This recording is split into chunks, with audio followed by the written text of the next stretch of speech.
Hello বন্ধুরা, চলে এসেছি আমি রুমা আরেকটি নতুন ব্লগ, নতুন দিন, নতুন সকাল, সুন্দর একটি ব্লগ। আর আজ হচ্ছে পৌষ সংক্রান্তি। বলো, সবার ঘরে ঘরে পৌষ পার্বণ পালন করা হবে, পিঠে বানানো হবে, যার যেরকম মন চাবে সেরকমই বানাবে, যেটা খেতে মন চাবে সেটা বানাবে। তো আমাদের কিন্তু আগের দিন সাদা পিঠে আর পায়েস হয়েছিল, তো সেটা খাওয়া হয়েছে, ওটা কিছুটা আছেও। আর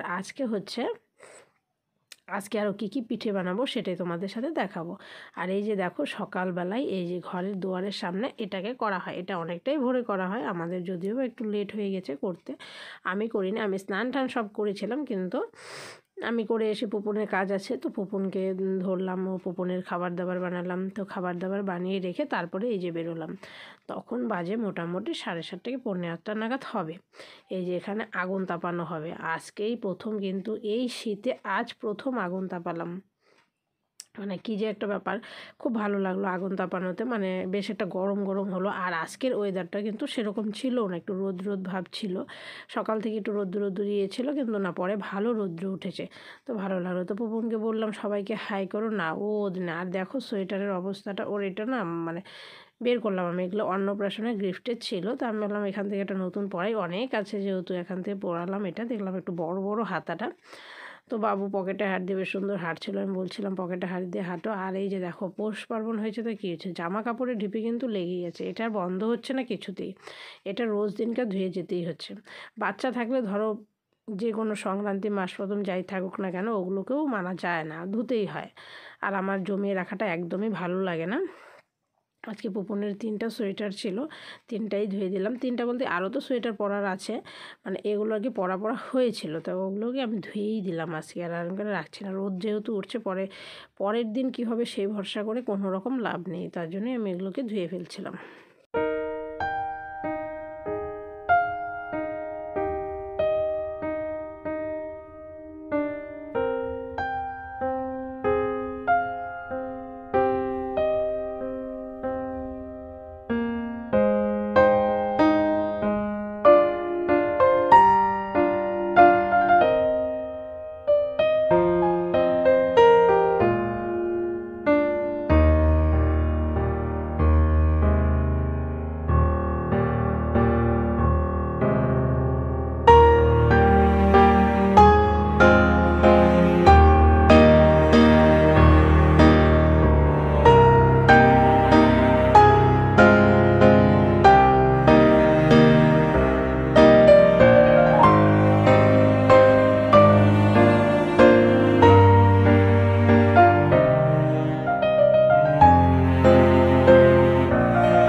স্নানটা কিন্তু সকালেই হয়ে গেছিলো আজকে না। তারপরে যে একটা নাইটি পরেছিলাম সেই নাইটিটাকে একটু পাল্টে নিলাম, যেহেতু জামা কাপড় অনেক ধোয়াধুয়ি কাছাকাছি হয়েছে, একটু ফ্রেশও হয়ে নিলাম।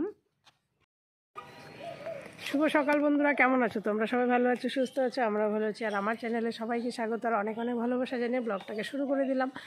আর এই যে দেখো স্নান টান সব হয়েছে, এগুলো তো আগের দিনে জামা কাপড়, আজকের নয়। আর এই যে দেখো পুপুনের দুধটা আসলো, মানে দুধটা আসলো কি, এটা তো আর অনলাইনে অর্ডার করা হয়নি, এটা কালকে গেছিলাম তো আনা ছিল না দোকানে, তো উনি এসে আজকে দিয়ে গেল। তো এটাই খাই, এটা আমি তোমাদের দেখাইনি কোনোদিনও, আর ছিল হাতে আছে, এখনও ঘরে যায়নি, ওর জন্য আর কি দেখালাম। তো কী করছি না করছি সারাটা দিন সবটাই তোমাদের সাথে শেয়ার করার চেষ্টা করব। আর আজকে পিঠে পুলি বানানোর ইচ্ছা, একটু ফ্রেশ পরিষ্কার হয়ে পিঠে টিঠে খেয়ে তারপরে কিছু শর্ট বানিয়ে তারপরে পুপনকে একটা আপেল খাওয়ালাম, আপেল খাইয়ে পুপনকে স্নান করালাম, স্নান করিয়ে তারপরে এই যে আসলাম, এসে পুপনকে সাজুগুজু করলাম, তারপরে আরেকটা নতুন ড্রেস পরালাম, আরও কিছু ড্রেস ছিল, তারপরে পুপনকে দুপুরের ভাত ঠাত খাইয়ে ঘুম পাড়িয়ে এই যে আমি কাজে লেগে গেলাম। আর এই যে দেখতে পাচ্ছ পাটি জোড়া বানাচ্ছি, পাটি জোড়া কিন্তু দারুণ হয়েছিল, মানে ভাবতেও পারিনি, আমি যেটা ভাবতে পারিনি তার থেকেও মানে বেশি হয়ে গেছে আর কি, মানে কি বলবো আর, খুব সুন্দর হয়েছিল পাটি জোড়াগুলো, সবাই বলেও ছিল, আর আমি নিজেও দেখেছি ভালো হয়েছে। আর তোমরাও ভিডিওতে দেখতেই পাচ্ছ, দেখতেই পাবে যে না পাটি জোড়াগুলো কিন্তু খুবই সুন্দর হয়েছিল, মানে আমি এটা আশাই করিনি যে এতটাও ভালো হবে। আমার তো শুধু মনের মধ্যে ভয় যে না অনেক সময় কী হয় বলো তো, পাটি জোড়া বানাতে গেলে লাগে না, উঠতেই চায় না, তো ওরকমটা হয়নি, যেহেতু মনে হয় এটা হাতের গোড়া, যে ঢেকি ছাটা গোড়া, ওর জন্যই মনে হয় হয়নি। আর এটা ক্ষীর দিয়ে করা হয়েছে, নারকেলের পুর দিয়ে করা হয়নি। ক্ষীর দিয়ে কিন্তু বেশি টেস্টি হয় খেতে, না নারকেলের থেকেও বেশি টেস্ট লাগে খেতে। আর ক্ষীরটা তৈরি করে রেখেছিল মা, মানে ক্ষীরটা কেনাই ছিল, তারপর দুধ দিয়ে এটাকে জাল দিতে হয়, ওটা রেডি করাই ছিল।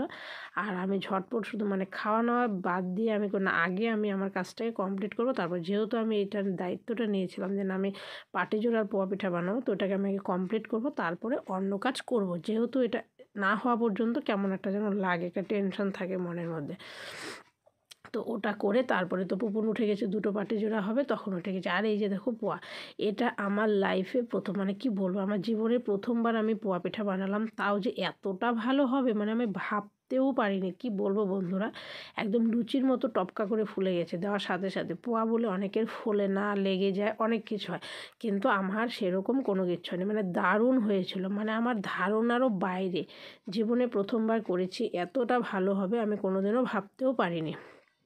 তো আমি এই দুটো পিঠেই বানিয়েছিলাম, আর মা তো বলেছি আমি তোমাদেরকে সাদা পিঠে পায়েস বানিয়েছে। তো বন্ধুরা ব্লগটা এতটুকুই, সবাই ভালো থেকো, সুস্থ থেকো, আমার ভিডিওগুলো ভালো লাগলে অবশ্যই লাইক কমেন্ট সাবস্ক্রাইব করে দিও। বাই বাই বন্ধুরা।